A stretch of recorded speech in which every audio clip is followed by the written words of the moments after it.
নেপালের বাসে উঠতেছি।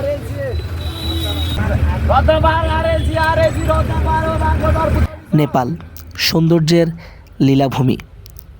আমরা বর্তমানে রয়েছি নেপালের লোকাল বাসে। এখানকার লোকাল বাসগুলো বাংলাদেশের লোকাল বাসগুলোর মতো এত অপরিষ্কার নয়, অনেক পরিপাটি। ট্যুরিস্টদের কীভাবে স্বাগত জানাতে হয় তারা সেটা জানে। এবং দেখেন, আপনি আপনার অর্থ ব্যয় করে একটা বাহনে চড়বেন, সেই বাহনটা যদি অপরিচ্ছন্ন হয়, অপরিষ্কার হয়, মিসম্যানেজমেন্ট থাকে সেখানে, তা তো হয় না। আরেকটা জিনিস ভালো লেগেছে, তারা যাত্রী অতিরিক্ত নেয় না।